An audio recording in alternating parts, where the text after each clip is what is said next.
Welcome and good afternoon. My name is Brent Sockness, and I teach in the Department of Religious Studies, the main sponsor of this event. I also direct the program in Ethics and Society, an interdisciplinary program for Stanford undergraduates pursuing honors research in applied ethics. Each spring, the Howard M. Garfield Forum brings together a small group of scholars and practitioners to educate and inform the Stanford community about a topic of broad interest at the intersection of religion, ethics, and public life. In past years, the Garfield Forum has examined religious responses to genocide, the legitimacy of religious discourse in the public square, the attitudes of major faiths towards the natural environment, and the phenomenon of religious extremism. Whatever the topic, and however controversial, the forum aims to promote informed, thoughtful, and civil dialogue on the significance of religion in the contemporary world. Today's program on artificial intelligence as a kind of religious quest marks the 11th such forum. Before handing the proceedings over to my colleague, Catherine Jin Lung, I'd like to acknowledge the numerous persons and institutions that have made this year's forum possible. First and foremost, thanks go to Howard and Liza Garfield, whose generosity, concern for undergraduate education, and long-standing relationship to the department have enabled the Department of Religious Studies to offer this event to the Stanford community annually since 2006. Howard, would you please stand up?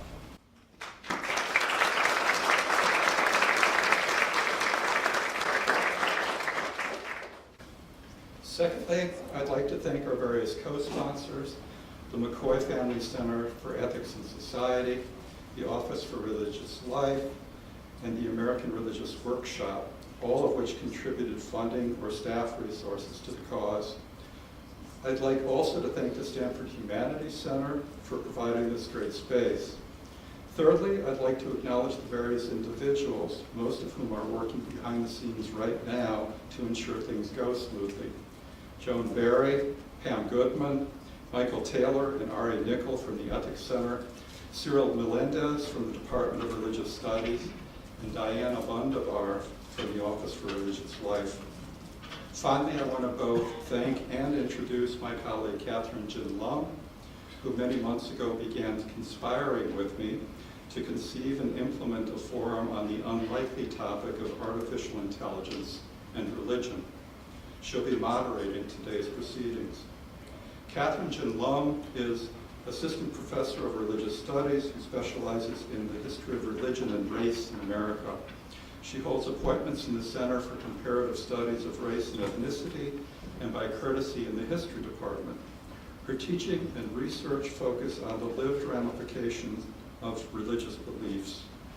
Professor Jin Lung's first book, Damned Nation, Hell in America from the Revolution to Reconstruction, investigates how the widespread belief in hell influenced Americans' perceptions of themselves and the rest of the world in the first century of nationhood. Her second book, The Oxford Handbook of Religion and Race in American History, is fresh off the press from Oxford. It appeared, according to Amazon, in April. Her next big project, tentatively titled The Heathen World in America's Humanitarian Impulse, is now under contract with Harvard University Press. Professor Jin Lung received her BA in History from Stanford and her PhD in History from Yale. She is a recipient of 2 Annenberg Faculty Fellowships, awarded to outstanding junior faculty, as well as a recipient of the Dean's Award for Distinguished Teaching in the School of Humanities and Sciences. Her popular courses include Exploring American Religious History, Constructing Race and Religion in America, Religion and War in America, and my favorite, Is Stanford a Religion? Finally, a quick word about how things will go. In roughly the next 45 minutes, we'll listen in on a panel discussion among our experts moderated by Professor Jin Lung. In the second half of the program, starting roughly around 5:30, the discussion will broaden out to include everyone here. The only caveat being that priority will be given by yours truly to undergraduate voices in the audience. Now, without further ado, I turn the podium over to Professor Jin Lum, who will introduce our distinguished panelists and launch the conversation.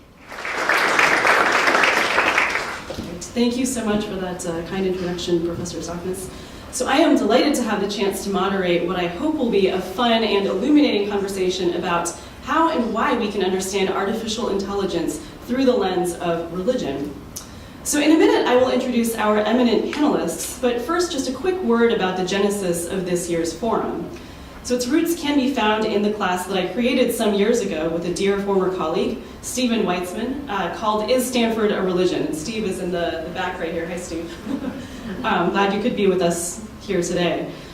So in many ways, Stanford might seem to be the very exemplar of a secular scientific institution, and Stanford's backyard, the Silicon Valley, might seem to represent the pinnacle of human-driven technological innovation.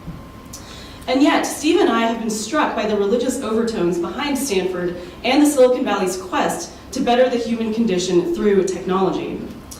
A quote from Memchu exemplifies the Stanford's attempts to keep the spiritual at the forefront of scientific investigation. The quote goes, "There is no narrowing so deadly as the narrowing of man's horizon of spiritual things. No widening of science, no possession of abstract truth can indemnify for an enfeebled hold on the highest and central truths of humanity." Stanford inaugurated a mission to save the world through practical and scientific education, an impulse that continues to be felt at the university and in the Silicon Valley today. The Stanford's melding of the spiritual and the scientific was in large part driven by the death of their teenage son of typhoid in 1884. Leland Sr. and Jane were devastated. They turned to what was then the scientific religion of their day, spiritualism. Spiritualism promised direct, documentable proof of a life beyond this one. So to this day, you can go to special collections to see the evidence that the Stanford sought as proof that their son was not gone for good. So for instance, chalk scribbles that Leland Jr. supposedly conveyed through a medium, the shell of a turtle that appeared during a seance, and complicated scientific charts that are virtually indecipherable. The Stanford's longing for demonstrable reassurance about a life beyond this one arguably animates the material that we'll be discussing in today's forum as well. The attempt of some tech visionaries to use artificial intelligence to solve existential problems like aging and death. Despite all the scientific advances of the last 100-odd years, humans still get sick, and humans still die. No less than the spiritualists of a century and a half ago, so today's technologists also seek to prove that death is no barrier to the continuation of life, and that death can even perhaps be overcome. So in 2013, Google launched a unit called Calico, which is an abbreviation of the California Life Company, which endeavors to figure out how and why cells age and how we can slow the process down. Meanwhile, other tech visionaries are probing scenarios for how machines can keep virtual versions of ourselves alive past the deterioration of our bodies. So it's this subject, the human-machine interface and its spiritual ramifications, that forms the focus of our conversation this afternoon. And here to guide us through this future-looking apocalyptic scenarios of pop scientists and AI specialists are our three expert panelists. And we're very honored and grateful that you could join us today. So Robert Gerasi is professor and chair of religious studies at Manhattan College. He received his PhD from the University of California in Santa Barbara, and his work focuses on how technology enchants the world. We borrowed the title of our forum from his first book, Apocalyptic AI, Visions of Heaven and Robotics, Artificial Intelligence, and Virtual Reality, which was published by Oxford University Press in 2010.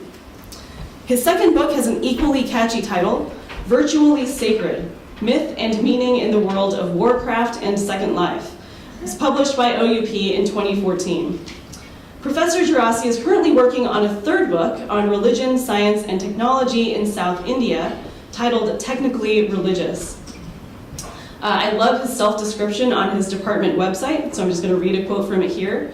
He writes, quote, I'm interested in the toadstool circles, the ancient temples, the soaring cathedrals of our religious imagination. Likewise, the dark tunnels of mining and rapid transit. I visit mountains, deserts, temples, laboratories, factories, virtual realities, the places where magic enters the world. So I just love that. And I can vouch that all of his writing is similarly poetic and evocative. Sylvester Johnson is Professor of Religion and Culture, Director of the Center for the Humanities, and Assistant Vice Provost for the Humanities at Virginia Tech, and received his PhD from Union Theological Seminary. He's author of the award-winning The Myth of Ham in 19th Century American Christianity, Race, Heathens, and the People of God, published in 2004 by Palgrave Macmillan, also the author of African American Religions, 1500 to 2000, Colonialism, Democracy, and Freedom, which is a field-changing tour de force published by Cambridge in 2015. Professor Johnson also recently co-edited a book with Steve Weitzman, The FBI and Religion, Faith and National Security Before and After 9/11. He's now turning his keen critical eye to an investigation of humanity in the age of intelligent machines, exploring everything from the impact of AI on the study of religion to the uneven racial impact and ethics of drones and robot killers. And finally, we are delighted to have a real-life Silicon Valley computer scientist, AI expert, futurist, and entrepreneur joining us today.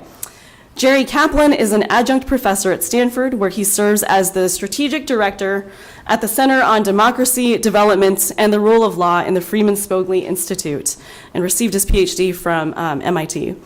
No, I'm sorry, University of Pennsylvania, yeah. He is the co-founder of 4 Silicon Valley startups. He envisioned the future of tablet computing as the founding CEO of Go Corporation in 1987. In 1994, he co-founded the world's first internet auction website, and 10 years later, he was at the forefront of social gaming, starting Winster.com, where he served as CEO for 8 years. In addition, Professor Kaplan has written 3 books, including the best-selling Startup, a Silicon Valley Adventure, published by Houghton Mifflin in 1995, Humans Need Not Apply, A Guide to Wealth and Work in the Age of Artificial Intelligence, published by Yale in 2015, and Artificial Intelligence, What Everyone Needs to Know, released by Oxford in 2016. Most recently, he was featured in a documentary heralded by Elon Musk titled Do You Trust This Computer?, which warns of the dangers of artificial intelligence. All right, so without further ado, let's start the conversation.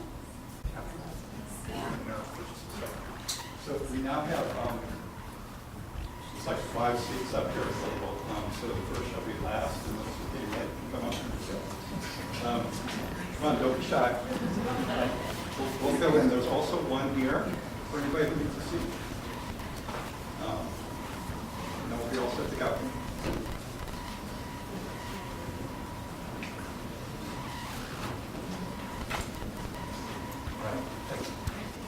Yeah, so as I noted, the title of our forum this year comes from Robert's book, Apocalyptic AI, to which we've added the depressing subtitle, Religion, Artificial Intelligence, and the End of the World as We Know It.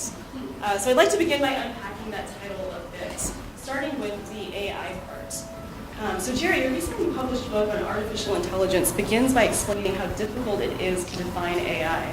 So I thought we'd begin by trying to define AI and see how much agreement and disagreement there is between the panelists. Well, there's a classic.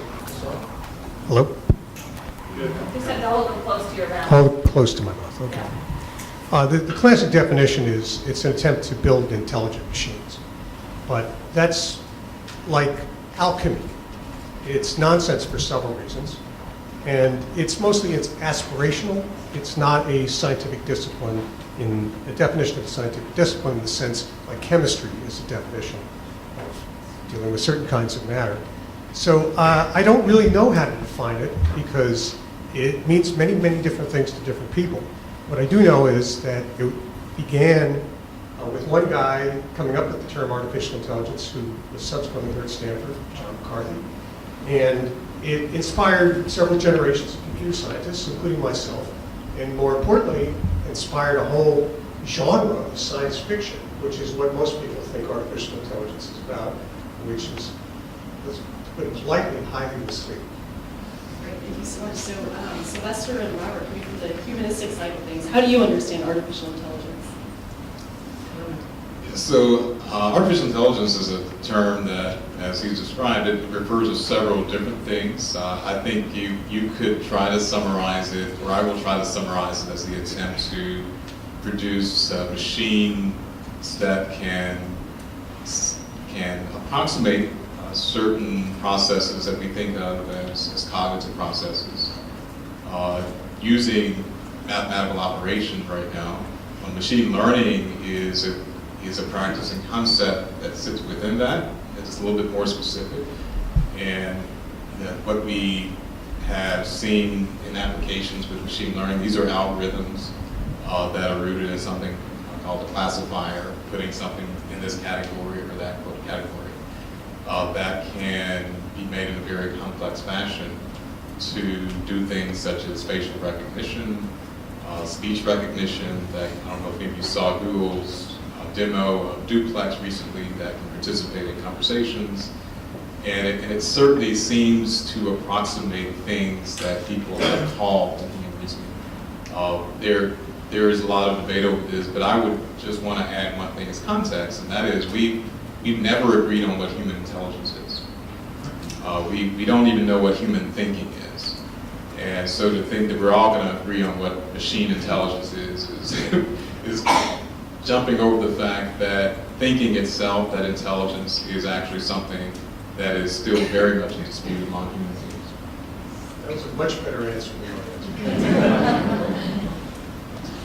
I don't know that I have anything particularly profound to add to that. Only that for me, if I'm interviewing researchers and they tell me that what they do is dealing with artificial intelligence, I'm content to leave it at that.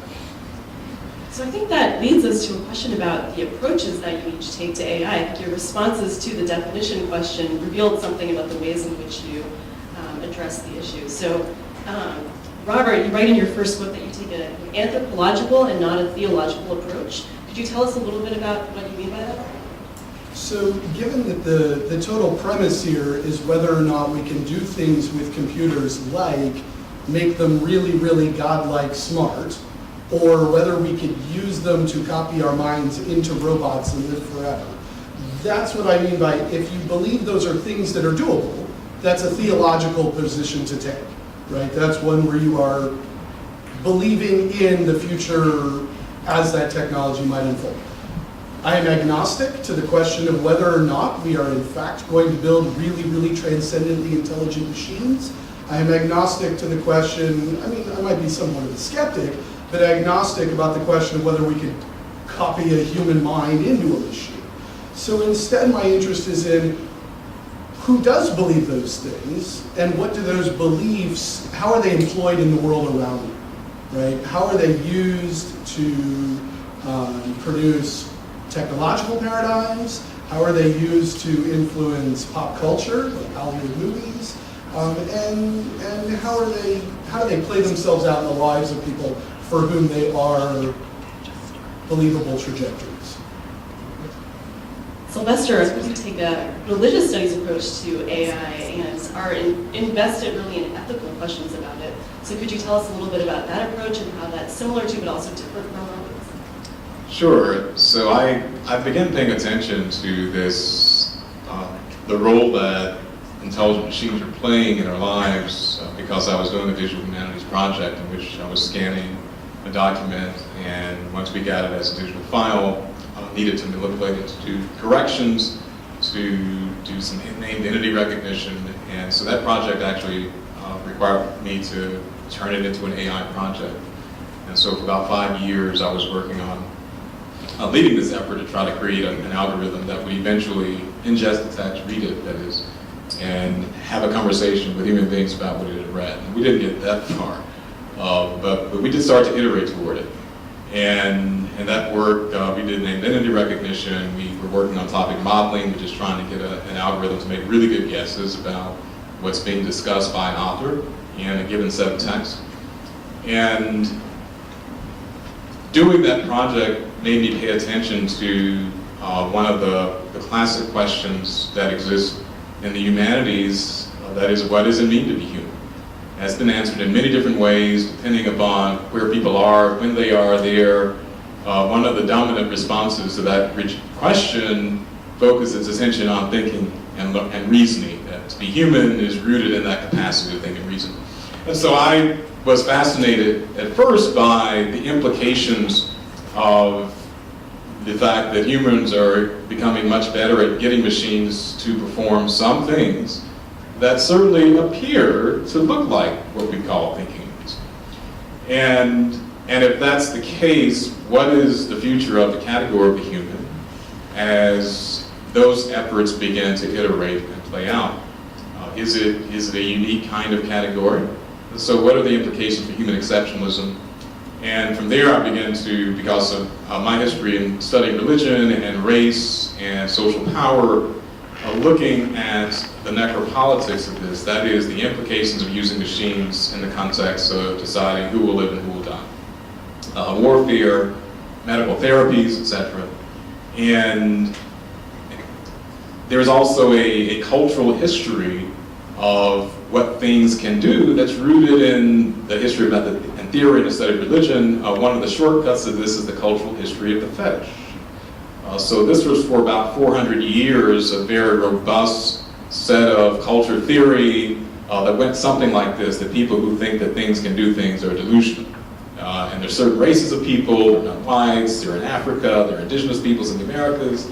And the Enlightenment version of this was that things can't really do things, and people who interact with things in the way that they interact with people are a childlike race or delusional people.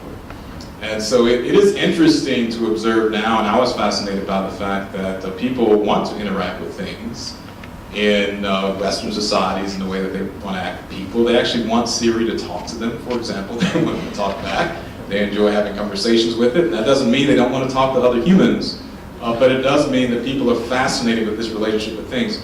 And that really began to shape my approach to this topic. It's with that history of the burden of the cultural assumptions and the material structures of power that have shaped an understanding of what it means to be normatively human, and what makes people different from things, if there is in fact a difference. That varies from society to society.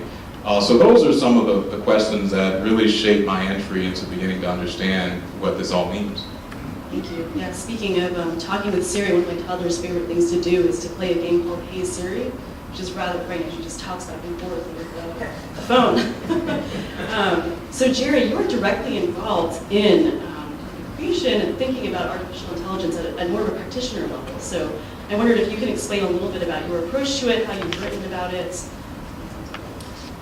Well, the first thing to understand is that the modern hype cycle, which we're somewhere on the upward edge of that curve. I've lived through, I think, two or three hype cycles anyway, and this is one, is always based on misinterpretation of the engineering that's going on. And the current revolution, which is basically around a new method for doing data analysis on a new kind of data that is now available, that wasn't available 20 or 30 years ago, using a computer whose power was not available 20 or 30 years ago, is being portrayed as a progress towards some mythical singularity or event in the future, to which I find no actual support whatsoever in the actual technologies that are really being used. So when we talk about what does artificial intelligence say about the nature of humanity, to me it's a little bit like my kids asking this question, what do zombies say about the nature of human consciousness? You know, it's based upon a set of assumptions about what a zombie is, and everybody here has a pretty good idea of what we mean when we talk about an intelligent robot, which is the Terminator, or you pick your favorite robot. But the history of technology is rife with the misinterpretation of advances in innovation and in technology as representing some kind of anthropomorphic homunculus that is growing and that it's going to threaten or subsume or overtake humanity.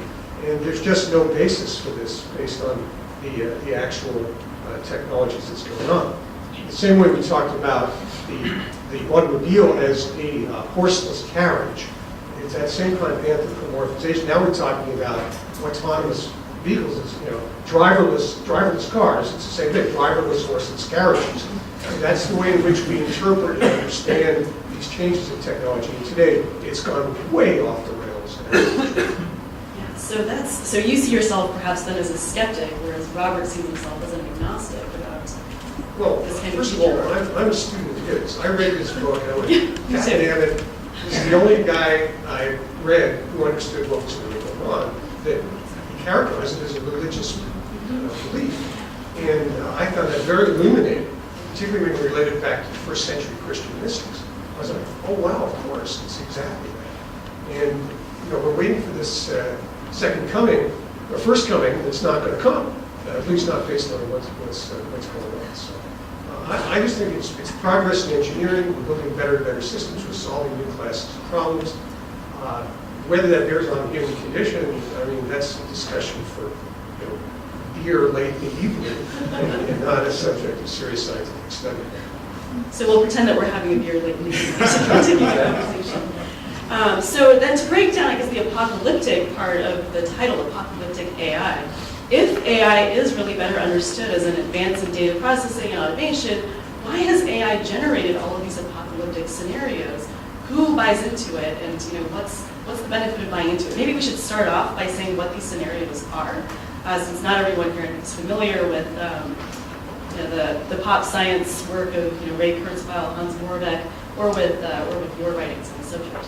So maybe we can just lay out a sense of the range of apocalyptic transhumanist scenarios involving AI, machines, and humans.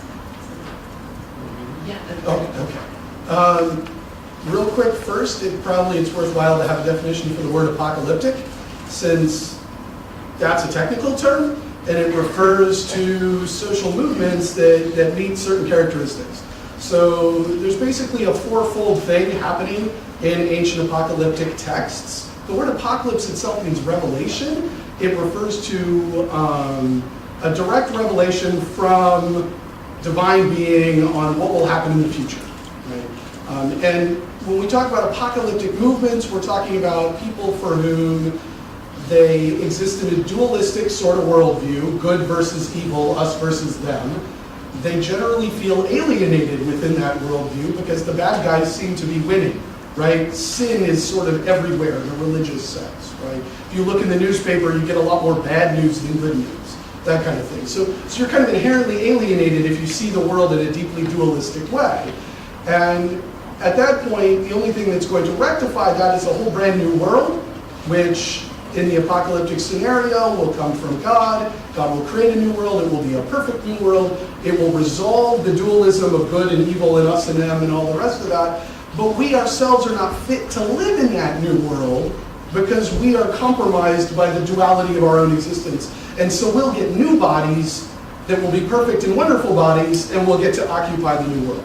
So you can see this in a whole host of apocalyptic texts from ancient Judaism and Christianity. And you can even see reemergences, say, during the Cold War, when people start really fearing the end of the world in a lot of ways.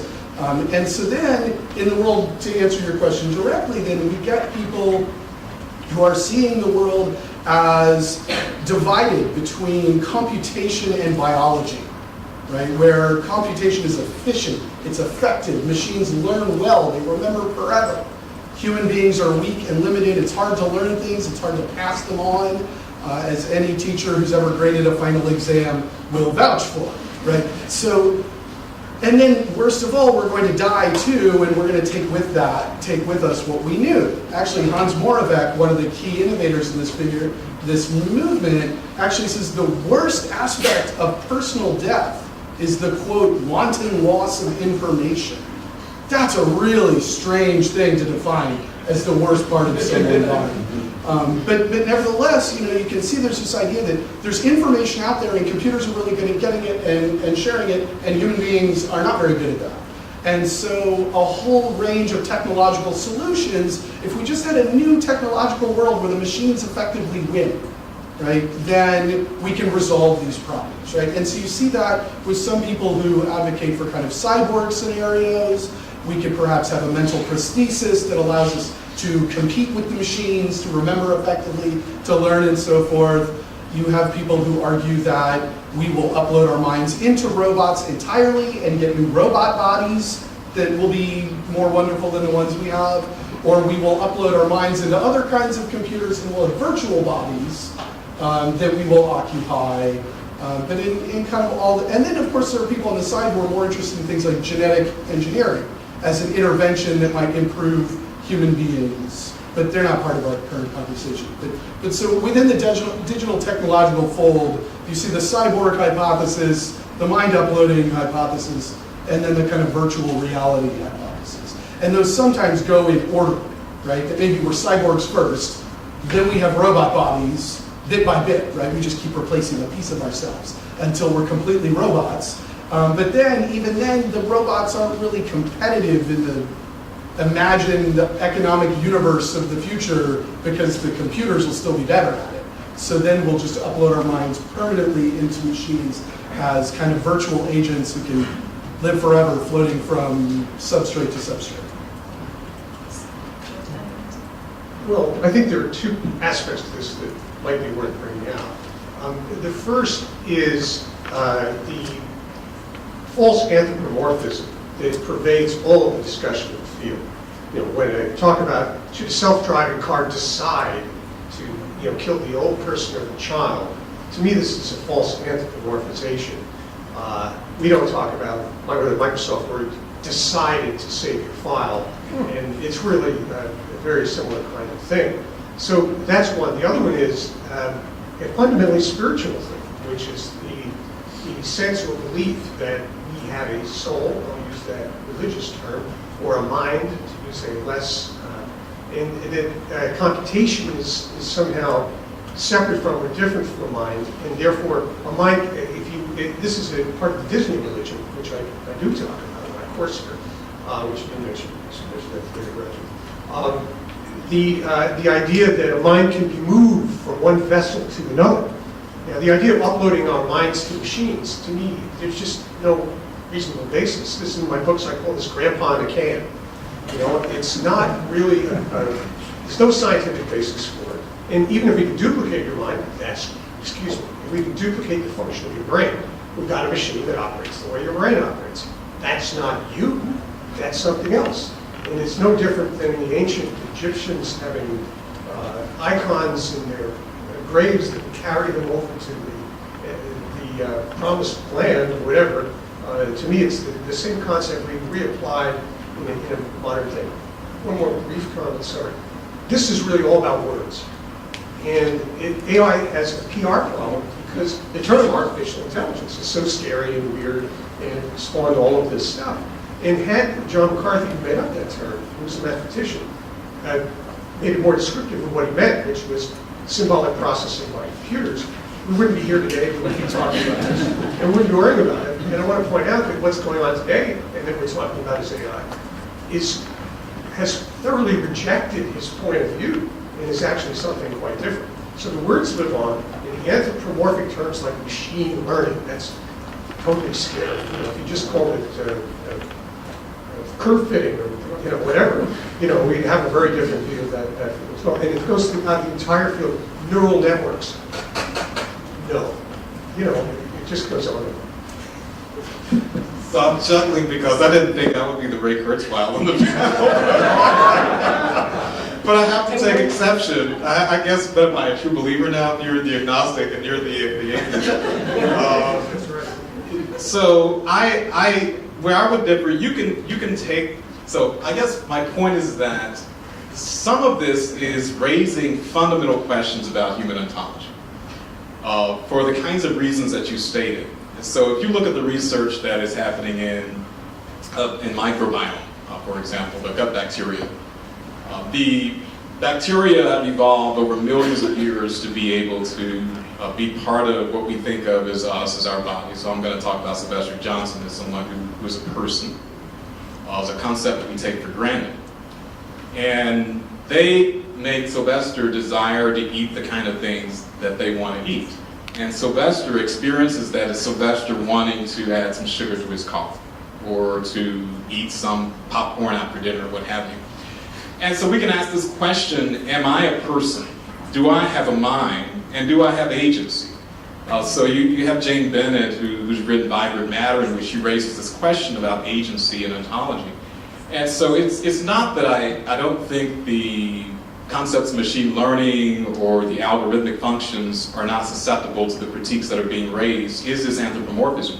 But the very concept of the human is not immune to those same critiques. And this is just this is actually not a new concept in non-Western cultures. Any of you familiar with South Asian Buddhism will say, well, this whole idea of the person as being critiqued, that's centuries old, right? Or in Orisha ontology, in African indigenous religion, this notion of person divide between people and things, which is part of that cultural history that I'm talking about, the history of the fetish. So what we have is an Enlightenment rationalist concept about the human as a category that I think is coming under new pressure. And so it's not that you can't raise the question of whether this is projecting agency and ontology into things. The more fundamental question is that not the whole project of the category of the human? Is it not projection? This concept of the person, we know that's culturally specific. We know it's not universal. And that doesn't mean there's no such thing, but we can't assume there is.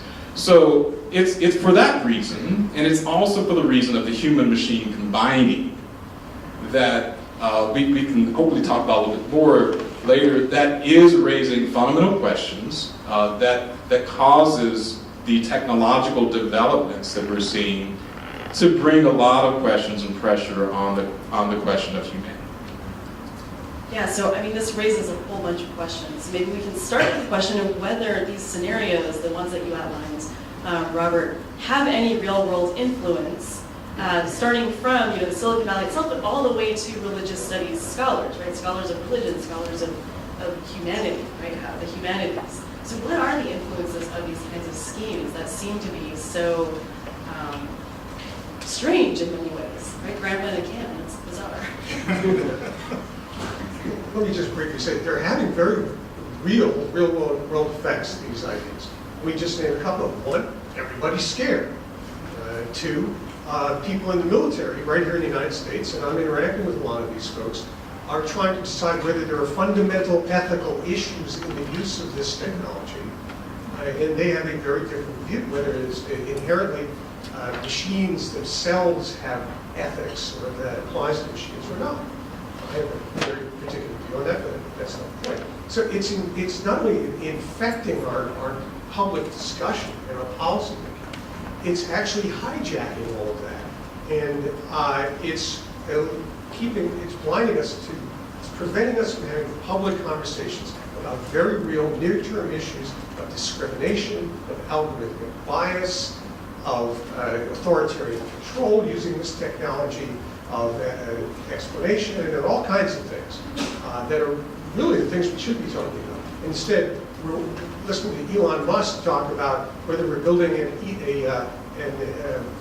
eternal Hitler. What was the false, not eternal, non-dying?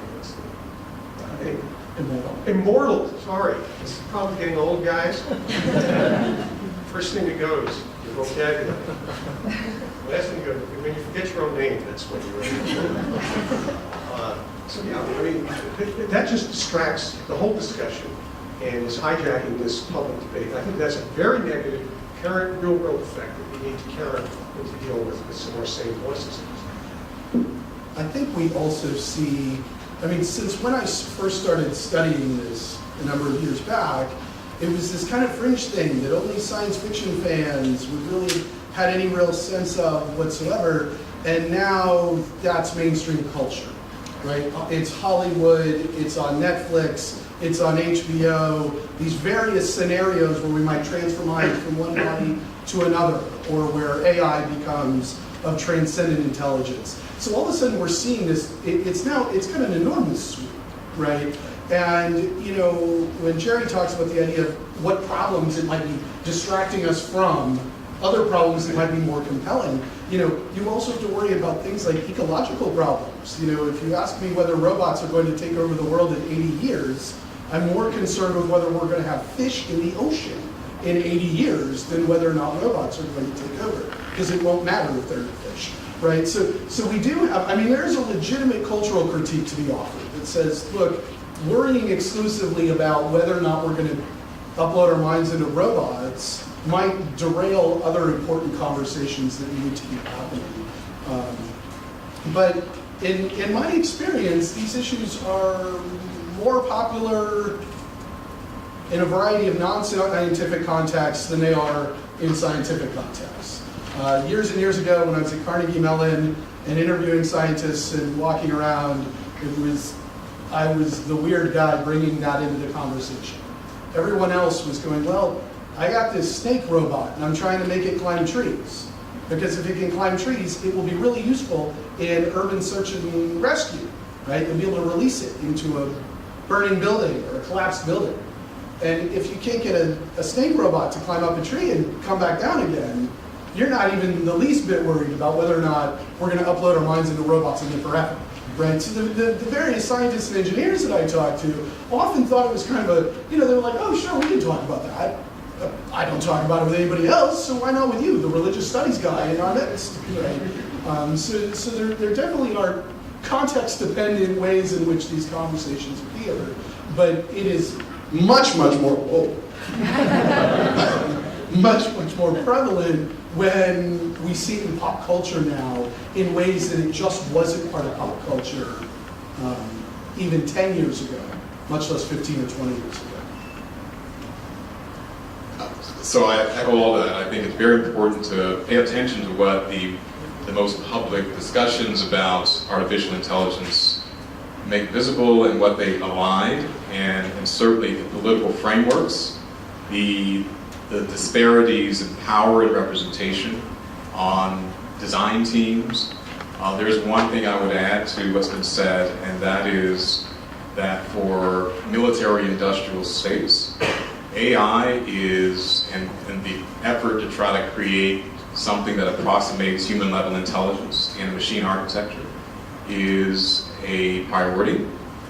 It is a priority not just for the Pentagon's Defense Advanced Projects Agency or DARPA, but this is something that's global. And for DARPA, this is manifesting in two ways. One of those is combining humans with machines for purposes of medical therapy. And so this is to restore capacity to soldiers who sustain traumatic brain injury.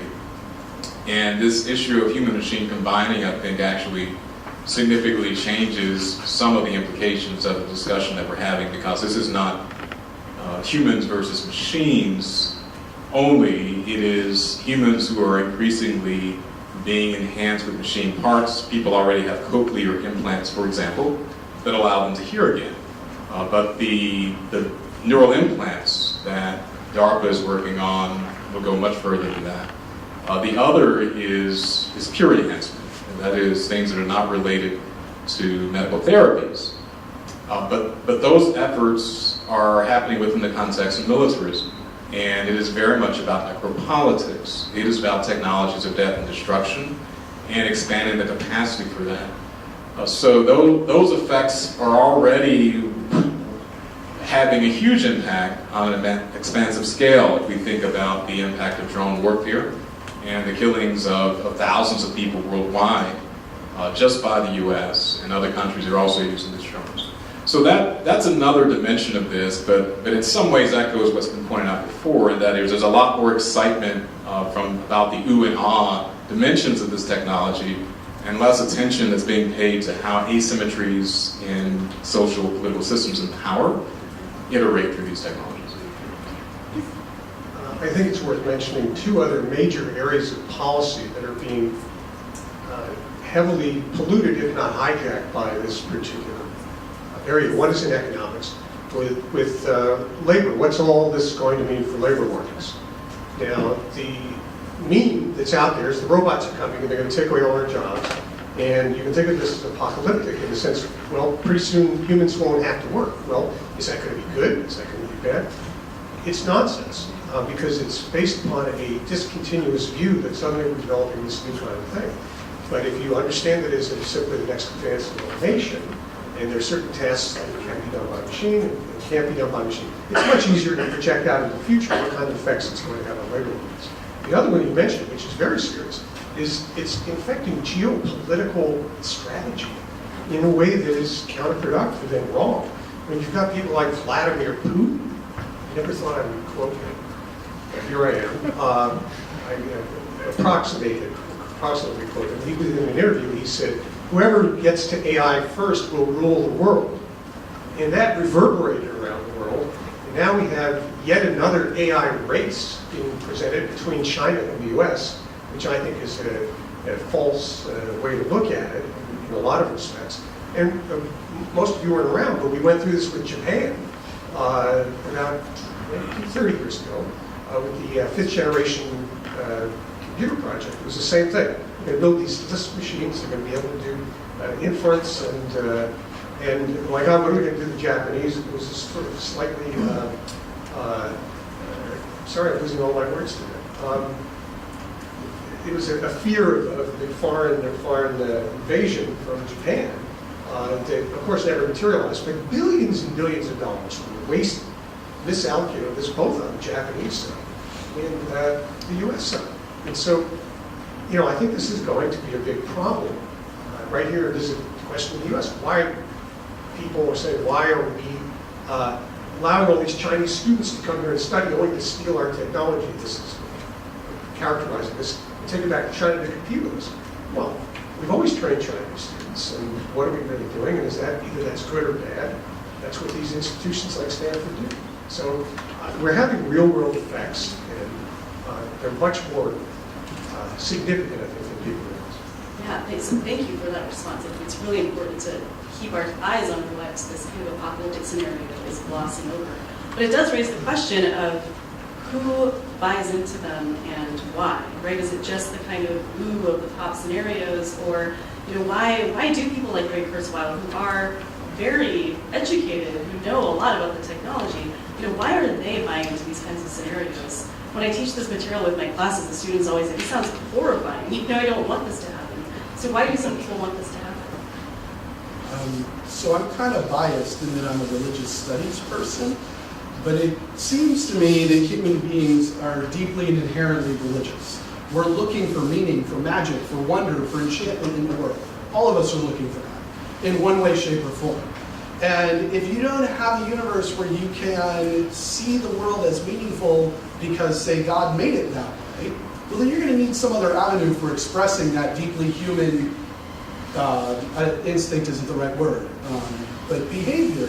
And so technology becomes the locus for meaning, right? And we build meanings into our technologies. We make those machines, whatever they are, represent something to us, right? And we use them, I mean, for those of you who carry smartphones, which I imagine is just about everyone in the room, imagine the terror you would feel if you left it here when you left today, and all the pictures you'll have lost, and your capacity to connect with your friends that you will have lost. So there's all these meanings that are built into that machine, right? And we do that very naturally. We very naturally look at machines and put meaning in them. And so for someone like Kurzweil, who admittedly also has a certain obvious and well-expressed regret at the death of his own father, right? And so he has a horse in this race, right? And he talks about the day when he plans on resurrecting his father. You might call it simulating. He calls it resurrecting, and then he gets his father back in his life, right?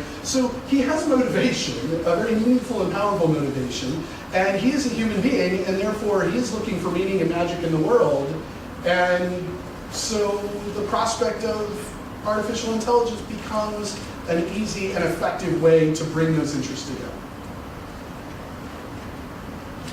Look, that's beautifully said and correct, and I agree with that. It starts with a fundamentally religious belief or desire, and then it backfills it with whatever you can to support that. But there's other factors, and we need to really recognize this. One is that the practitioners who are doing work in the field have discovered, again, have rediscovered, that they can ride this pony to get better, more funding for the work, for accolades from society, from prestige, and they're dangerously silent in the same way that the Republicans in Congress have been dangerously silent recently. They're just going along because, hey, it works for them. So, I mean, that's one very important factor. I think it is shameful that the people who are regarded as the leaders in this field, who do not take this point of view at all, do not speak out against this. And it's highly problematic. So I think that's one of the factors. Another one is, the way they play that up is they constantly compare their work to humans. And this is picked up in the press. I have a whole list of these articles that, now a computer can interpret an X-ray better than a radiologist. What are we going to do? Look how smart we are. Well, it's nothing to do with it. It's a data processing technique that can, in fact, do a job better than a human. But that's what we use computers to do. Computers always do jobs better than humans. That's why we build them, and that's why we use them. And yet, this creates the misimpression, because there's progress being made to applying this very general tool to many, many different areas. And somehow, some singular program is accomplishing all of this, and therefore it reinforces this narrative of the growing intelligence of machines, and oh my God, what are we going to do? So the press is a part of this. The entertainment medium, I could go on about that in some way, but it should be obvious. Anybody who watches Westworld, how many of you watched Westworld? Okay, I mean, I look at it and I go, oh my God, here it comes again. It's like, well, that was a robot, but this one's conscious. What's the difference? And by the way, the difference, I'm going to say, is the real question that deals with in all of those science fiction things: to whom or to what do we owe the courtesy of our empathy? That's always the issue. Is it just the machine and it doesn't matter what you do with it? Or should it have some kind of rights in and of itself? The answer to that is no. But I understand that other people don't have that point of view. And so you've got the entertainment media, you have the press, you've got the people in the field, and that's another issue besides the desire to be immortal that is driving a lot of this. Yes. So I would add, from another angle, there are effects of this technology and benefits that are also driving its interests. And certainly what's been said before, there's a lot of hype, misperceptions, but there are real benefits of this technology. One quick example, a young man in his early 20s, Ian Burkhart, back in 2014, was in a diving accident, severed spinal cord, unable to move his limbs, asked his neurosurgeons to implant a neural implant electrode that had been developed by DARPA. And the issue with Ian Burkhart is that he didn't actually need brain surgery. And typically when these electrodes are implanted, it is opening someone's head and inserting an electrode. And his doctors didn't want to do it because he didn't need brain surgery. They typically do this and doctors would already have to go in and operate. But they did, he asked them to. And as a result, he was able to regain the use of a limb using an algorithmic software that is an AI system, machine learning, that is interpreting the brain signals, electrical signals that are generated when he thinks about moving, and sends those wirelessly to receptors in his arm. One takeaway from this is that there are real-world benefits that people are very hopeful about receiving from this technology, and that's also driving a lot of this in biotech and the human enhancement side. But I just want to underscore this point because I'm the outlier on this panel, so I don't, which is great, but I think it's wrong to dismiss this as just hype, and I think it is. I would agree that the question of can machines, are they really learning? Is this just another stage in technological progress? I don't think we know what learning is. I think that it is certainly clear that in the Western epistemological traditions about the human and about agency and about what's called mind in English, there are a lot of assumptions that guide that. And I think that those assumptions are increasingly being interrogated by some of the new scientific work that's coming out, not just with the technology here, but as I've pointed to in medical research. The other point I would emphasize is that this is what Ian Burkhart demonstrates. It's not just the humans versus the machines part that's driving this. It's the fact that people have already been combining machines. This has gone on for a long time. But what we have not had before is neural processing or cognitive functions that are being integrated into human bodies. And that's what DARPA's really applying so much funding toward. Billions of dollars at a time, over several years, trillions globally is going into this work. And I would answer the question a little differently. At some point, I think that the work that's being done on the medical therapy side of the human enhancement that is using algorithmic technology, I'm going to call that AI technology, will become good enough for people who are like Ian Burkhart at a mass level to benefit from these implants. And those implants are going to perform cognitive functions. It's not just motor capacity, it's also treating post-traumatic stress syndrome. It's also reshaping memories.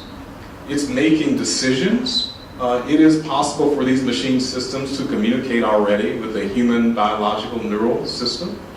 And our brain cells don't protest that they're talking to a machine.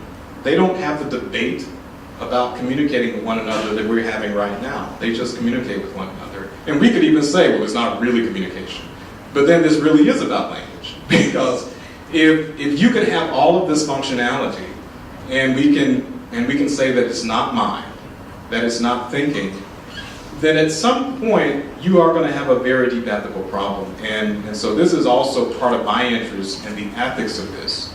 And this is why I go back to this point that the assumptions about what the human is a very specific, culturally specific orientation that has never been global, it has never been universal, and it's coming under greater and greater pressure. At some point, this university and other universities will matriculate students who have neural implants. If we continue at the pace that we're going, that will be part of their cognitive architecture. And we might insist that they're not really thinking, so then we're going to be required to discriminate against these students. And we're also going to be required to distinguish rights between people who have these medical enhancements in order to give them capacities that other people can take for granted. The ability to move all their limbs, the ability to have normal speech patterns, and to retrieve their memories. We're going to have to distinguish between those who have these implants and those who don't. And when we say that machines can't have a mind, when we say that it is not possible for things to have agency, the hybrids, that is, the people who are combined with these machines, are not going to be able to operate under that regime of knowledge and assumptions with equity. And it's at that point that I think we see the limitations of this Western tradition about the person that is actually being undone by other Western traditions, and not just Western, but global traditions of technological insight. And that's what I mean when I say this is not just people versus machine. The moral and the ethical questions, I think, are going to have an increasing impact on the question of the human and the future of humanity. First of all, let me say, these guys are great. That was brilliant. But I might rephrase it a bit to say, what we're exploring is what are the boundaries of self, whether that's physical or cognitive. And the fact that I can take my phone, hold it against my ear, and talk to somebody anywhere on Earth, we don't think that's particularly threatening or weird. But you shrink that phone down and stick it in just inside, implant it as we think about it. All of a sudden, oh my God, he's a cyborg. Now he can communicate his thoughts across the universe, without. I mean, you have to ask the question: why do we see that boundary?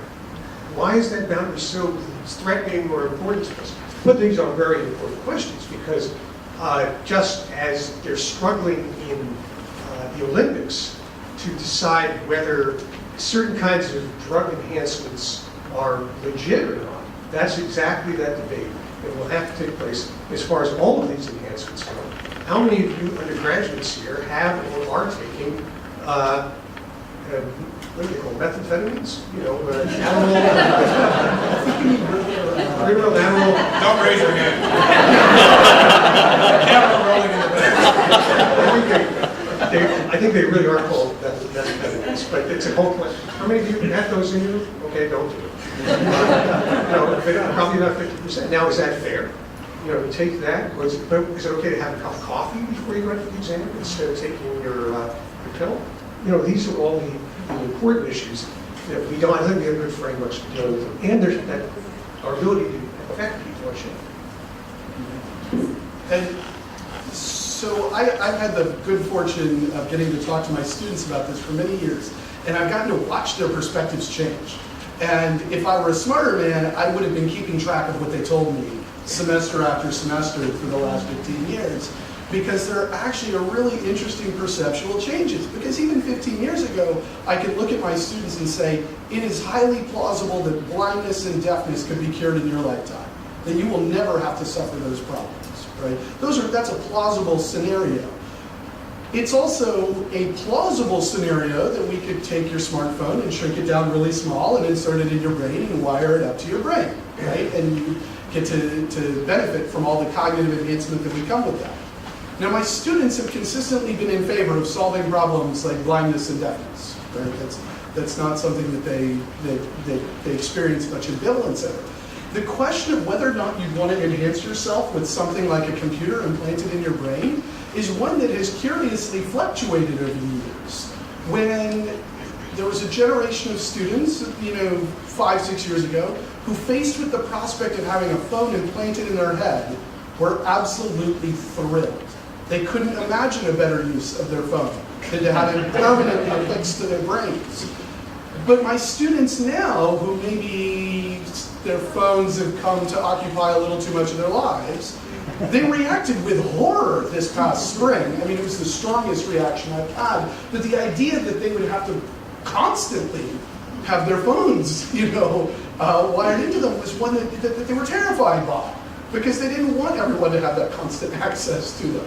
And this is the same group of students, though, who, for example, when asked things like, would you upload your mind into a robot and live forever? I do these blind ballots, right? It's just write on a piece of paper, yes or no. Because I'm old-fashioned, so we use paper in my process. Would you upload your mind into a robot and live forever? And 15 years ago, there's no one in a room of 25 students who would say yes to that question. Now it's about a third of the room, and it has been for the last couple of years. So we are talking about students who are horrified at the prospect of having a phone implanted in their heads, but who would also upload their minds into robots and live forever. And if you further the question with, what if you were about to die? Like, if you were legitimately going to die, say, an hour from now can I upload your mind into a robot? They all say yes, right? So even the context of someone's own personal life matters immensely, but the fact that these differences, in 10 or 15 years, when I talk about the kind of pop culture relevance, the frequency in pop culture has changed, I think, the way in which people view the technologies in profound and meaningful ways, right? Where students once would find it ludicrous to even consider uploading their minds into robots, or ludicrous to think of a simulated grandfather as actually their grandfather. They're actually still really skeptical of it. The vast majority of them do not believe that a simulated deceased ancestor would actually count. But some of them do, because as long as it gave the same answers that they feel like their deceased grandfather, grandmother might have given, then they figure that's good enough, right? And they can go back to having those conversations, and those conversations matter to them, right? In contrast to that whole wanton loss of personal information thing. They want to be able to talk to people. Can I comment on two of the things you said? Let's start with the second. I actually do believe, and this is not a matter of religious belief, just for assumption, that fairly soon, and I expect this not in my lifetime, we will actually be able to build a machine that duplicates a lot of cognitive function and memories of a dead relative, a deceased relative. And you will be able to go and ask questions and get answers. I mean, things like, where did you hide the money? Really? I mean, that information. Are you going to trap grandfather in a can? It's seriously, like what was your grandmother like, or when did you first do that? You could get those answers out of whatever you want to call them. Now, whether you want to view that with some notion that that's actually your relative, to me that's a completely different issue. I think we'll feel about that very much the way we feel about Siri today. It sounds like it's a conscious person until you try it. and you discover that it has very severe limitations, and it's fun, and it's interesting, but this is actually going to happen. And, I think we need to get ready for this. We have some kind of religious or philosophical idea of what does that thing really represent and what does it mean. And also, what does it mean when you're dead and your progeny do this to you and can mine your mind for what were you really thinking when you beat me with that strap, or can find out all of the secrets that you would rather that your children didn't know what you were really up to. And that's going to be a very important privacy issue in the future. That's a grim view of parenting. Well, there are positive aspects, but it's the end of the day. So the other point you made, though, is that there's a misconception in the question posed to your students. Suppose you take your cell phone and put it in your head. Once you do that, you're not really taking the current functionality of your cell phone and putting it in your head. You won't have all of those issues and problems. I'm just speaking as a technologist. The same way that my watch actually talks to my phone, and it's a very well-designed interface for abstracting certain classes of information. It presents that information in very different ways that are useful, but it is not duplicating everything in my phone. If it did, it wouldn't be useful. The thing you're going to stick in your head is going to be a different class of stuff. Something that I do think is realistic. You may have contact lenses that will overlay what's called augmented reality today, again, one of those slightly anthropomorphic terms. But, I put labels on people of who they are, remind me that the word that I was trying to remember earlier was xenophobia, and, it would be very helpful. So these are just, people always look at the existing technology and over-interpret that in the future. A driverless car is not a car without a driver. It's a completely new class of device. It will operate in a very different way on very different infrastructure than we currently use for driving. Just use that as a clear example. All right, well, thank you so much for this incredibly rich and wide-ranging your perspectives, your conversation. So I want to make sure that there's plenty of time for questions from the audience, particularly the undergraduates. So, Yeah, I'll actually go over here. I'm going to keep the queue now, and I'm going to discriminate towards the younger faces in the audience. I'm sorry. Oh yeah, you need a mic. So we have a couple staff folks walking around with microphones. One staff person. So shoot your hand up if you want to ask a question or make a comment, and I'll start to keep track of who needs to speak next.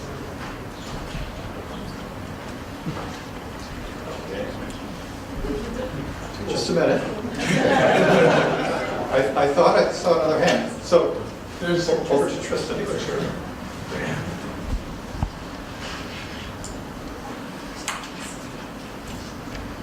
Hi, my name is Tristan. One thing I would have liked to hear more about is the responsibility for what things that we call AI actually do. So, in my view, it's whoever, computers do exactly what you tell them to.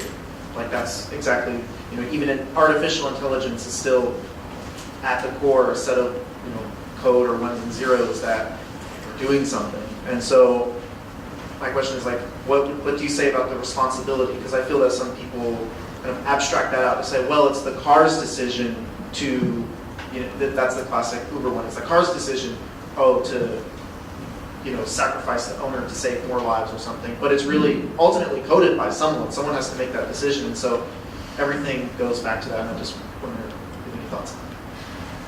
Well, I'm loving this microphone.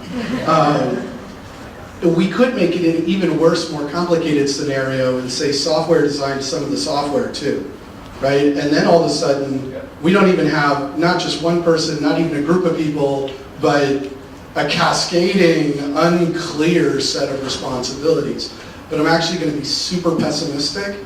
In my years on this earth, I've noted that the powers that be generally don't get held responsible for bad things. And if you go back to, say, the Ford Pinto, right, is kind of a classic weird example of a car that exploded, and Ford figured it was better off just paying out for the people who got hurt than recalling all of the Ford Pintos and fixing them. So I'm kind of skeptical that anyone's going to get held responsible in the sort of long run, and I'm not even sure how we would solve that problem, given that when everything is about human beings, we still sometimes can't figure out how to adjudicate responsibility. This issue called the responsibility gap is another one of the issues we have to deal with. Let me give you a really specific and I think actionable answer to your question. As long as artificial intelligence is mostly about playing chess and pick your favorite, trying to transcribe your speech, there wasn't a whole lot of societal impact that was important. Well, that's about to change. And so we haven't trained, and we are not training people in the AI group here and all around the world into having a broader view of their responsibilities to society as engineers. They're building things like atom bombs, and they ought to know what they could be used for. So I believe that within 10 years we should have a course sequence here at Stanford on computational ethics, which doesn't mean it's the ethics of writing programs. It means how do we take ethical principles and incorporate them into a computer program. A good model for this is a field like civil engineering. It matters how you build bridges and what the standards are for airplanes and all that. There's an elaborate mechanism in the scientific community for vetting all of that and coming up with what are the trade-offs, like about the Pinto. And so we will need this around the area of artificial intelligence, because in civil engineering, there's all kinds of techniques about design, standards for how you measure whether it's going to be successful or not, so that bridges don't fall down and kill people. So we need to move artificial intelligence into a area of engineering responsibility, where we think of these things as products that have real-world effects. You have to understand how we distribute responsibility and what the proper level of due diligence is in ensuring that they behave and interact with the world in ways that we approve of and like. Just because I'm negative. If you look at something like oil tankers, and we surely could build boats that almost never spill oil. Like, that could be done. We could build boats that are basically impregnable, but we don't, for economic reasons. And so, on my kind of pessimistic perspective on that is, well, bridges, we actually do a pretty good job of making sure those stay up, although a recent bridge in Florida is an excellent counterexample. But there are huge swaths of the way we do industrial work that we don't hold high standards of accountability. And then what happens is when a tanker spills oil everywhere, or a pipeline that we know is going to spill oil, but we build it anyway, claiming it won't, and then it does, lo and behold, we then have the government pay to clean it all up, right? And the people who are responsible for building the pipeline to an economic specification that will lead to it spilling, or a boat that will lead to it spilling eventually, right? You could actually predict that statistically when it's going to spill, then the company doesn't ever have to pay for it. Or they sometimes pay a little bit, and the governments are frequently on the hawk for a lot of it costs. So there is the problem that even if you had a really robust set of expectations, they might not be met.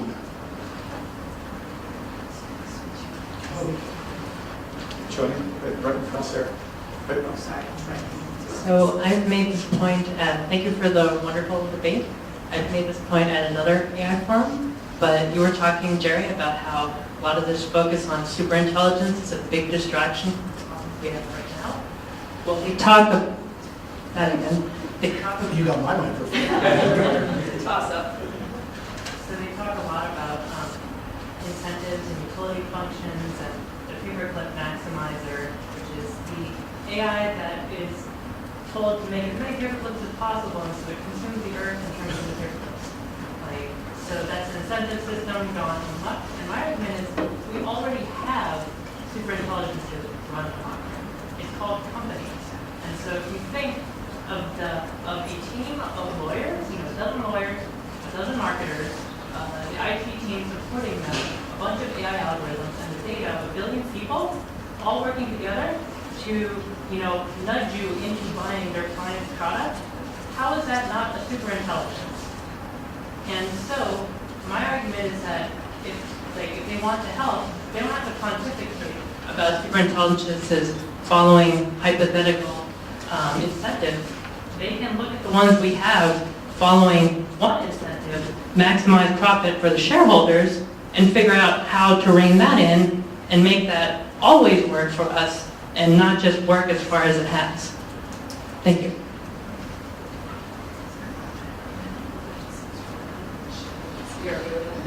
I just said this is proof it wasn't user error. I'm feeling really good right now that it wasn't my use.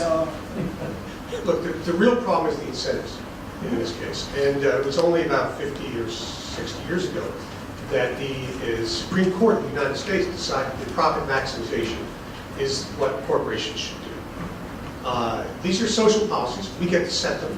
It's easy to fix. We don't have the political will to do it. But we can set social goals and social limitations on the use of technology and on the way that corporations act. Examples are employment law. We constrain just how much companies can exploit their workers. So there's a solution to this. I don't want you to be too pessimistic about it. That's my point. These are social policy issues that can be addressed with economic and social policies. And I think without not too difficult.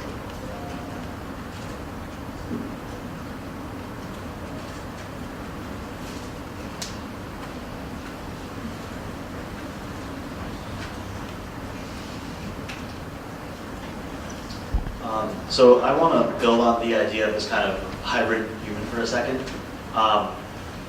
One thing that I find particularly interesting is that if you take a look with the kind of ship of Theseus approach for the human mind, so you start with one chip that helps your hearing, right? And you keep building on these chips until you have a whole computer brain. Does it matter the point or like the strict boundary at which it's a human with robot tendencies or a robot with human tendencies? Like, does that matter morally or even legally?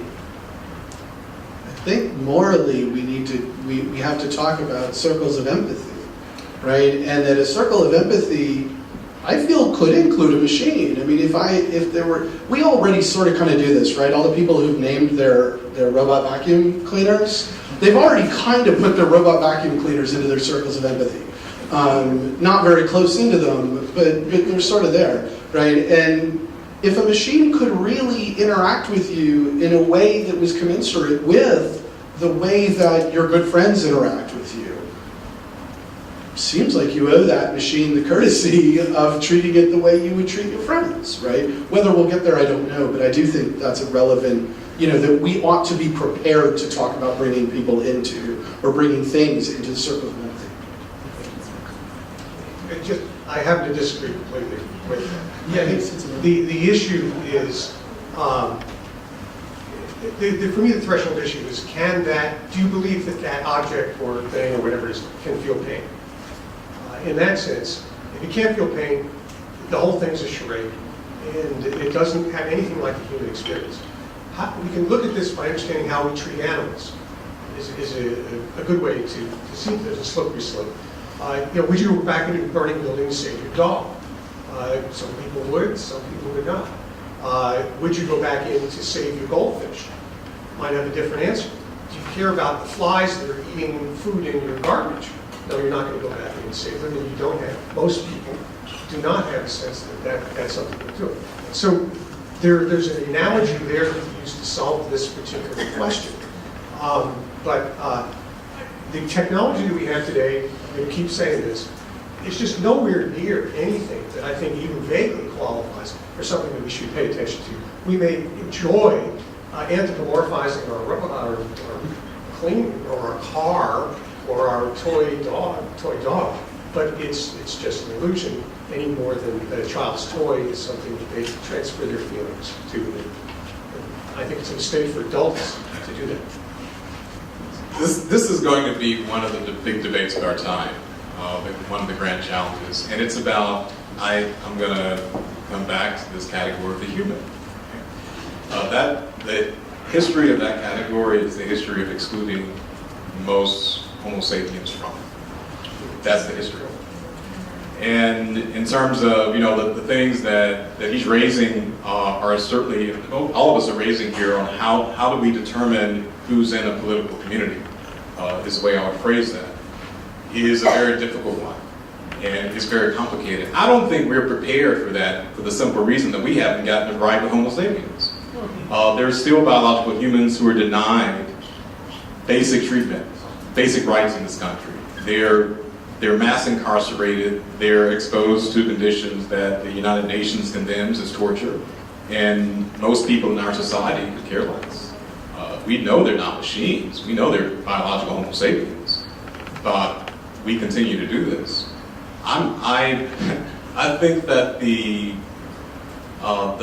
stakes that inhere in the epistemological traditions that we have grounded and entrenched are so great that we actually have to use different kinds of resources. I don't think we can continue to work with the guiding assumptions that have caused that category to function the way it has. And that doesn't necessarily mean copying and pasting something else, but it does mean when we teach people about the category of the human, when we do ethics, when we're thinking about political economy and who's part of political communities, we cannot simply limit ourselves to the epistemological traditions that we know have led us to exclude most human beings or most Homo sapiens from the category of what a person actually is. It's already felt so many times. We actually need a different kind of orientation, and we need a new epistemology. And I think that there have been so many challenges to this from so many directions. There's the critique of anthropomorphism, emphasis on the Anthropocene, the relatively short evolutionary history of Homo sapiens and other entities that have been there long before we got here and will probably be here after we got to just rein in some of the assumptions that guide our understanding of ourselves. I think I can't know this, but I think if we continue on the path that we're going, and that's with billions of dollars in capital being expended to try to iterate and achieve a greater level of capacity in human-machine combining for multiple reasons. Some of it's warfare, some of it's medical therapy, but a lot of that is happening within the context of military funding. And that's happening at a global level. It's not just one country. And the best talent and the best minds, what that tells me is that we need, in the age of big data, we need big humanities. I mean, we need a new space, we need new capacity for the humanistic teaching and research that happens, and it's got to be across disciplines. And it can't matter what you think your major is. You have to be, if there's ever a time we need to be really good at answering very fuzzy, difficult, speculative questions that have to do with equity, that have to do with justice, that have to do with historical depth and understanding where we are and where we might be going, it's definitely now. And I think because of the necropolitics of this technology, again, a lot of this is in warfare. That's what's driving it. And I'm not trying to reduce the technology to that because it iterates in many ways. I'm saying that that's just where most of the funding is. And that's where the greatest will to succeed is, in terms of dollars or in terms of number of people who are working on it. That's where it's happening. That we have to have big humanities, that it has to be a rigorous engagement with this category, because this human category and the way we have done that for centuries has excluded most people from it. And what it's set to do is to exclude people who get enhanced and to question their humanity. That's where it's going. If we just use that and go forward, I think that's the wrong direction. Real quick, I don't know how these questions keep bringing out the pessimist in me, because I'm actually really a pretty optimistic guy. But the humanities, unfortunately, have been deeply and profoundly complicit in fact, dehumanizing human beings, right? My own discipline of religious studies was invented as a tool of colonial control. So when we say we need to think in terms of some kind of big humanities, that involves a lot of soul searching among those of us doing humanistic kind of research too. to think about how we get more and more inclusive. And maybe this very question of when does the machine become a person, even if we never get to the point where the machine legitimately seems like it became a person, asking that question might help us get to the point where, I don't know, maybe we have a president who doesn't call immigrants animals. I mean, that would just be a lovely world to live in, right? Where all the people are people, even the ones you disagree with, right? So, maybe that very question will get us somewhere much better with regards to our brothers and sisters all across the globe, right? Even if the machines don't manage it.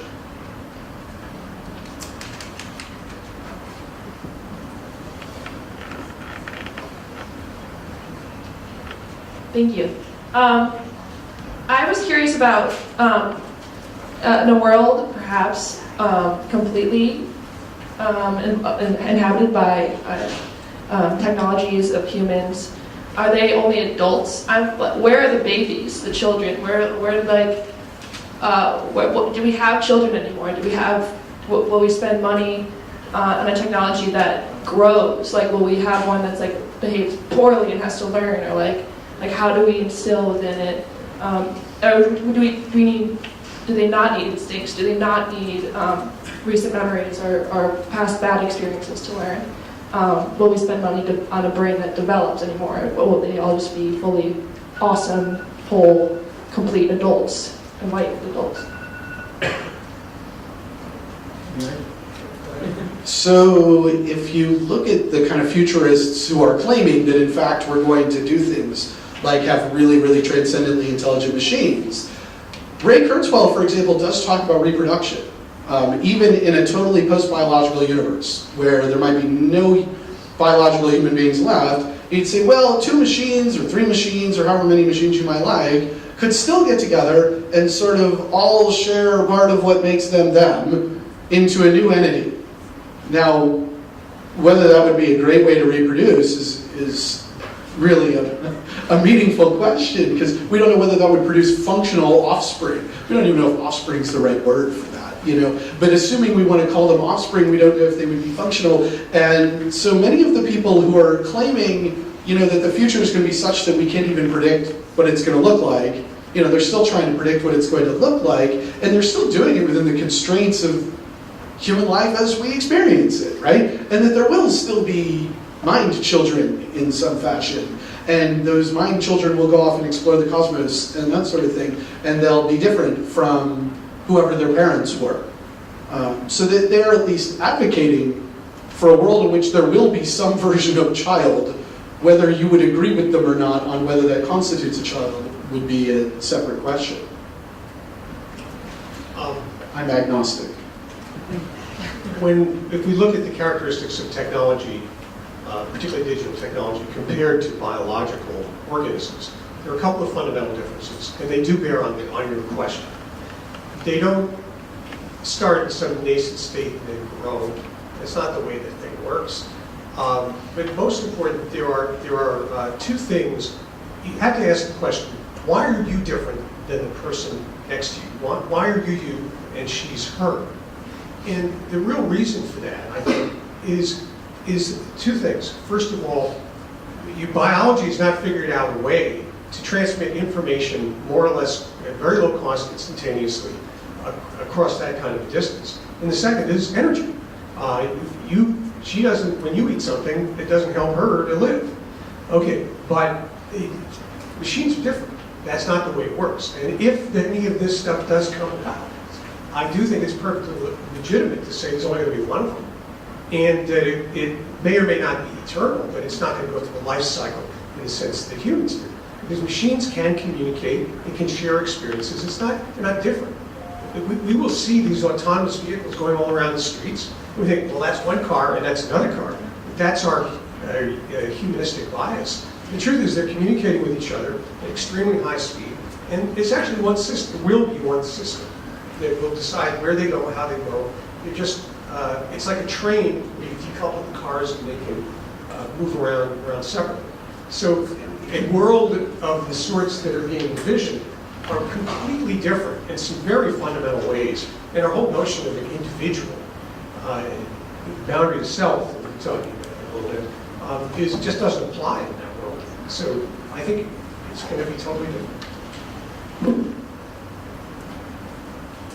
There's a question over here, back here. Thank you. So much of the news and the press is a future where machines have consciousness.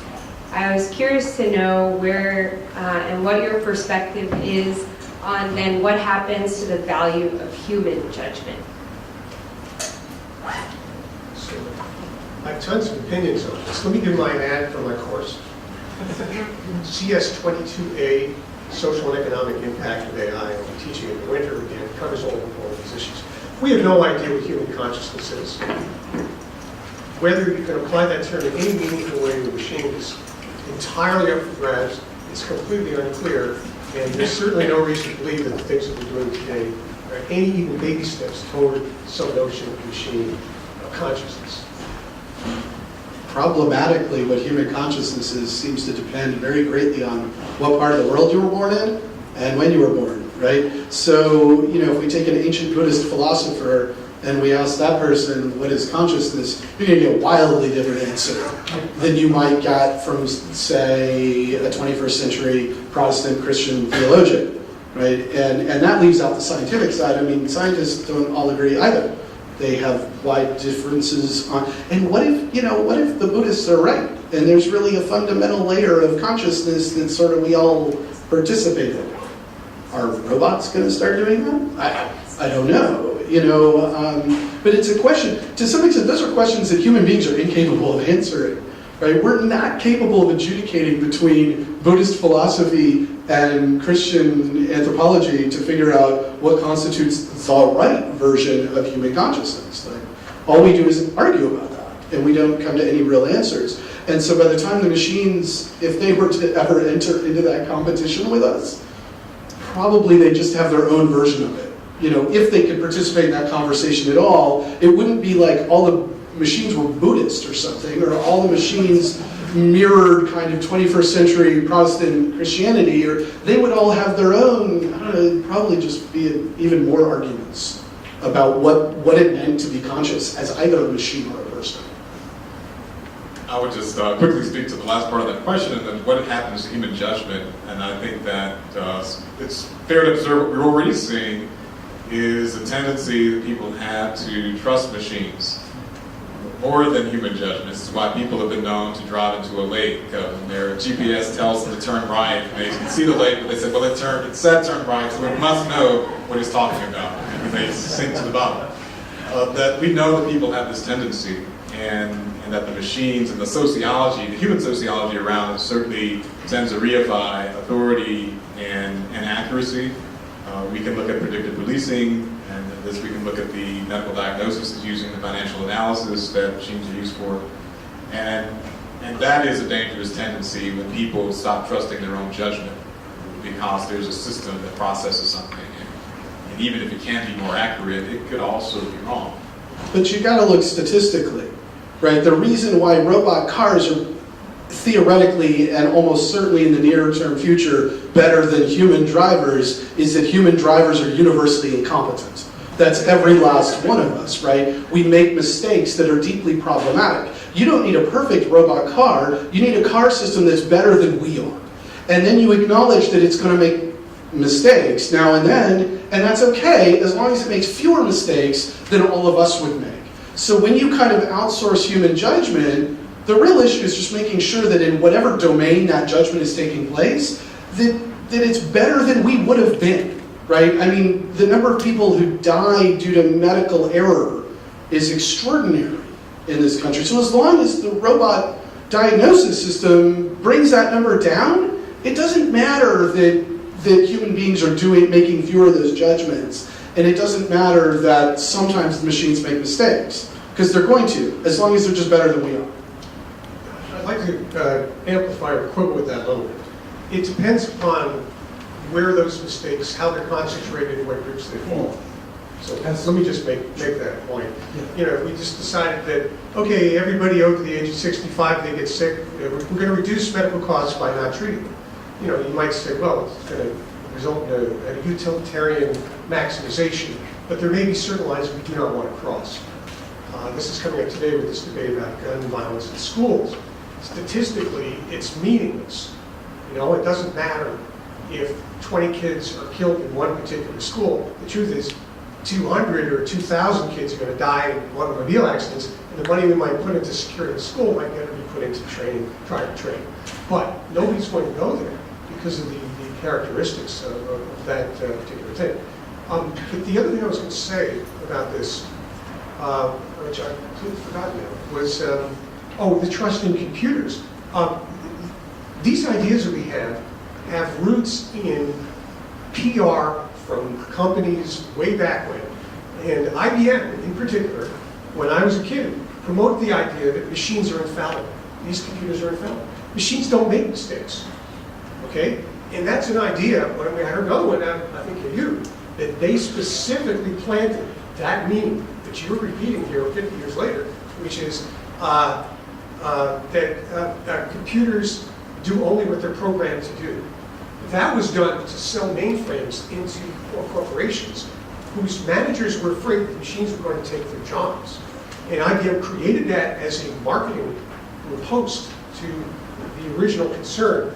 And then precisely because artificial intelligence started to become popular in the late 50s, there were articles in, at that time, Life magazine, and this was the reaction. And then we get films like 2001: Space Odyssey. Now, what you might find here is that everybody over the age of 40 has probably seen it, and under the age of 40 they haven't. But the whole premise of that was that a machine had made a mistake, and oh my God, we have to shut it down. That was the plot device. Now, today, everybody knows computers, in the common sense of the term, make mistakes all the time. Probably more than they're wrong, more than they're right. So I don't think we have that concern. But it does come into our trust in technology. It's been right the last 5,000 times. The fact that it's telling me to drive off that cliff, I'm just going to do it. And we do need to watch very much that question of, say, the distribution of justice and how, we don't want, we don't want to have fewer medical errors, but have them only happen to people of color in this country, right? Like that would be a nightmare scenario. Now, as it is, human beings, though, tend to be, in all honesty, racist and sexist and problematic, right? And if we are vigilant, we might be able to talk about when we see that in a machine system that we're better at than when we see it among human beings in human society. We might be better able to identify, for example, mortgage systems that are racially biased than the whole collectivity of human mortgage brokers. And that means we would be in a position then to go, okay, we're going to eliminate that set of errors, right? We're going to have a system that still isn't perfect, but that is able to kind of rule out some errors that now we see them, now that we see them happening. When we see machines doing them, we're like, oh, that's obviously bad, right? So let's fix that in ways that when people have been doing them for the whole history of human beings, we somehow have a hard time recognizing that those are bad things, even though they are. For the people who are doing this study in computer science here, the detection and correction of algorithmic bias should be a major topic that is taught and studied right here at Stanford for the people who are doing machine learning. It's incredible what's being discovered on this. And we're institutionalizing bias in all kinds of ways.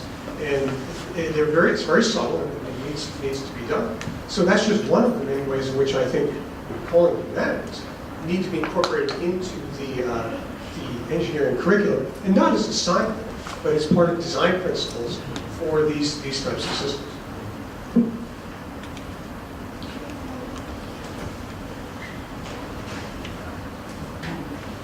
So hello, I'm a big fan of the singularity is near from Ray Kurzweil. Sorry, I'm not a scientist, so it's really interesting to hear your point of view. And his core idea is like exponential growth.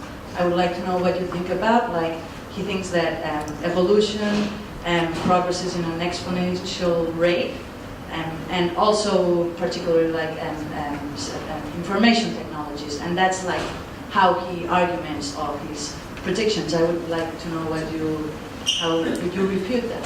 Can I go first? I'm really excited to talk about exponential growth. Jerry and I were actually talking about it over coffee earlier today, and exponential growth is really interesting as a concept because people, actually this isn't a new concept, and if you go read Bucky Fuller's book, Critical Path, which he wrote in the 1960s, he talks about transportation technologies. And he says when people kind of evolved and climbed out of trees, they could only kind of move so fast.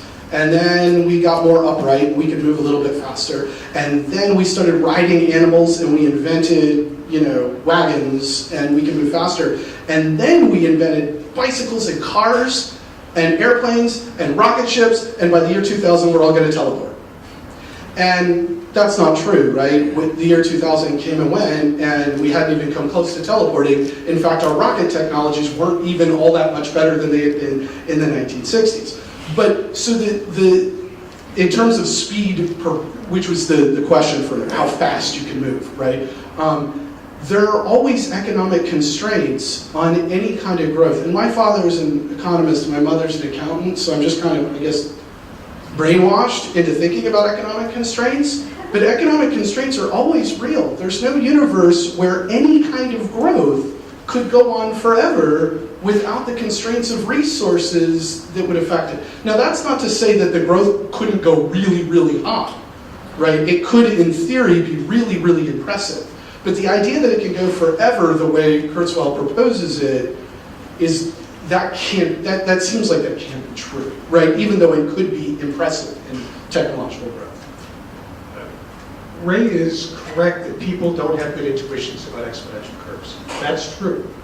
However, there's a reason for that. We don't encounter them in our real life, and they don't matter to us in most circumstances. He's also correct that so far there's been a reasonable argument that the underlying technologies, the digital technologies that we're using, have been on an exponential curve, and about every 2 years you think, well, it's probably going to start to level off, and it hasn't done so far. The computers that we use today, all of them we use, are literally 1 million times faster and more powerful, and have 1 million times more memory than the machines that were available to me when I was doing AI here at Stanford in 1980.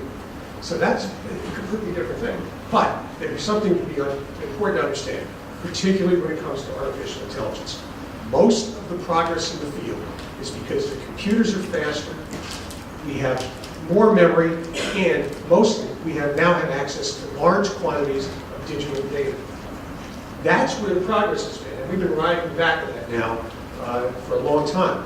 AI itself is not making exponential progress.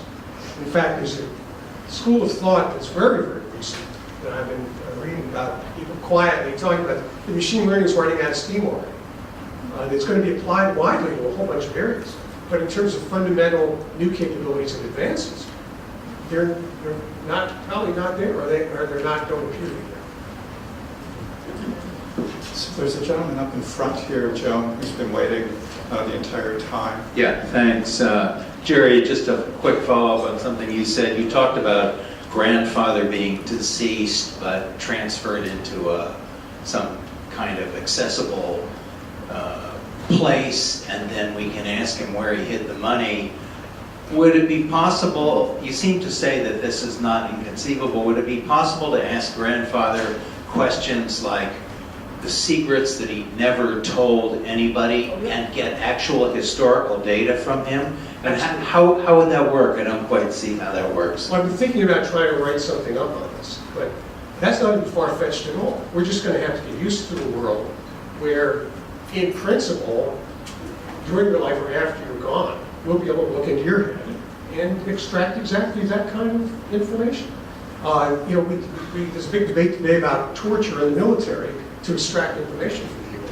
I wouldn't be surprised if 50 years from now, to pick a date that's outside my lifespan, so I don't have to answer them, you'll be able to take a prisoner, just put a little helmet on their head and ask them questions. Where'd you come from?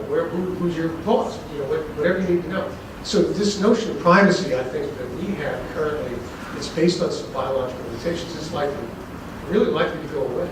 So yeah, you can ask them secrets, absolutely. Now that doesn't mean it's your grandfather or whatever. And because you used a fascinating example in biology about how your gut is telling you what you like.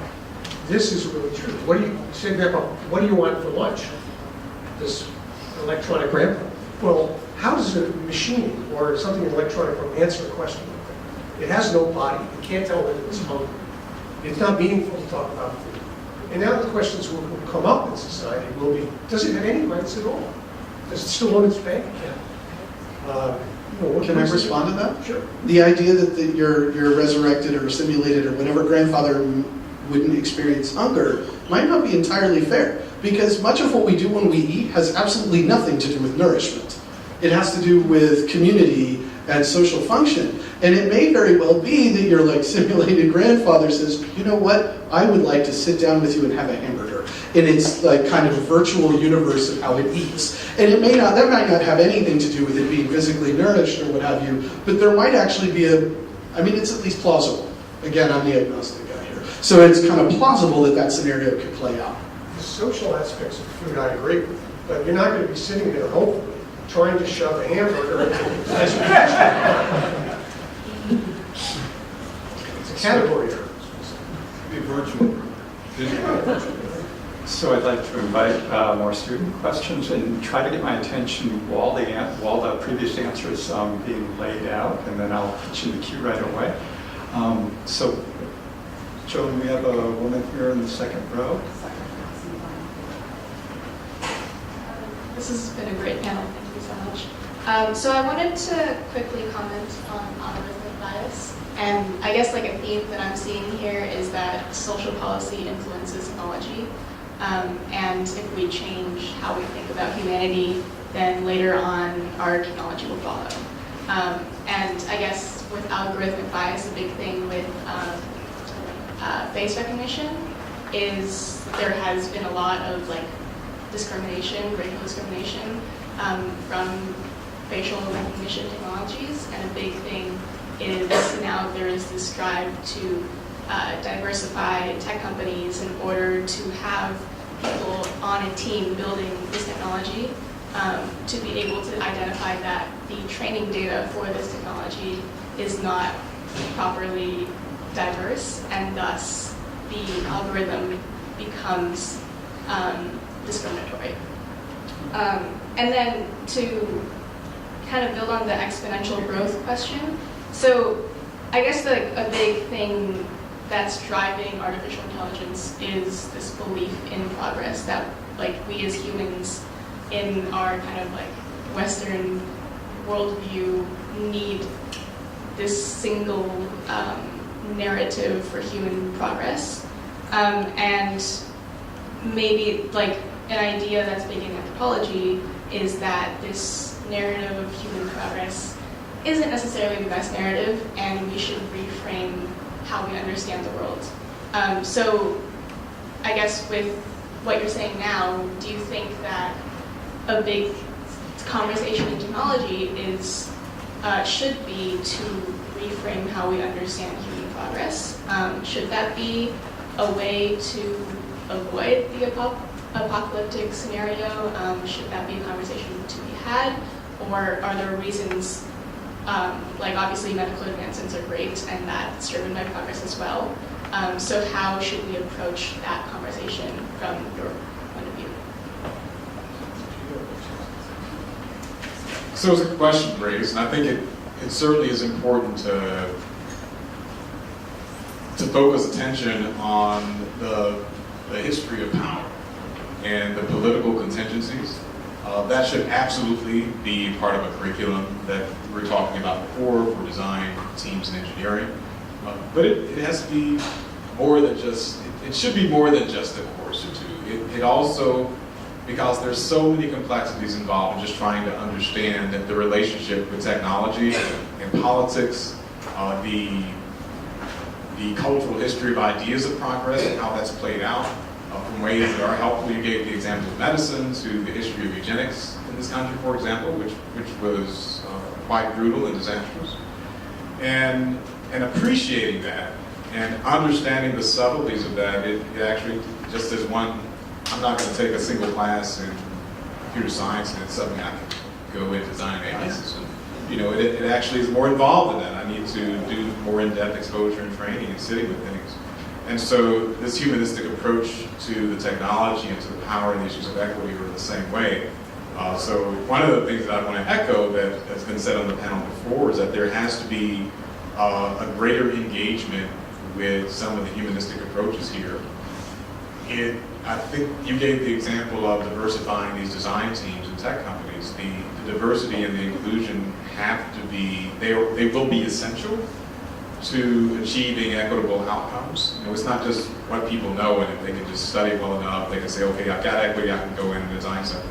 So much of this is based on what people are used to paying attention to. If you're gendered in a way that pushes you toward having to purchase jeans with small pockets, you can't put things in your pocket. But if you're gendered in a way where your pants generally have massive pockets and you can fit cell phones and cars inside, it will never occur to you why some people can't put things in their pocket. You can be really smart, but most of us are forced to think about certain things because we have to, because of how we're located. And so that point, that actually has to be a part of how we structure design teams, how we structure the education, etc.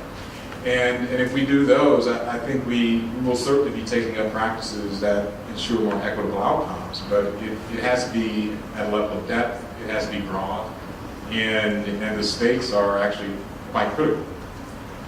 I think artists, in many ways, can help lead the way on the question of progress that you raised. Way back another lifetime ago when I wrote a dissertation that I never tried to publish, it was about progress in religion, science, and art. And it was interesting to me that in religion, people really do see linear progress, regardless of whether or not they see the world going in good ways or bad ways. Ultimately, they anticipate progress by and large. And I just used one little case example in the dissertation. And in science, people talk about progress, and let's move on, and so forth. And artists are wonderfully ambivalent about everything. And so when you look into contemporary artists, they often want to challenge those very notions and at least force us to ask, is this really what we want? There's a Bay Area art collective. Some of you may have seen Survival Research Laboratories. If you haven't, you should. They're wonderful. It's big, loud, explosive machines. It's crazy. They just tear things apart. And part of what's at stake for them is robots are really, really cool, but we're not all heading towards some sort of utopia where robots do all the work for us and that kind of thing. And so artists often, I think, can offer rich resources for people. And I try to convince my own students that just sort of a rich life means seeing kind of the diversity of human work. And it means trying to understand some science, and it means trying to understand some English literature, whatever, you know, if you're here in America, English literature, a little bit about religion, but also understanding a little bit about art and what's going on there can help us maybe to work towards some of those recalibrations of what we mean by progress in our society. I forget who it was that said, war is too important to be left to the generals. Well, the use of technology is too important to be left to the engineers.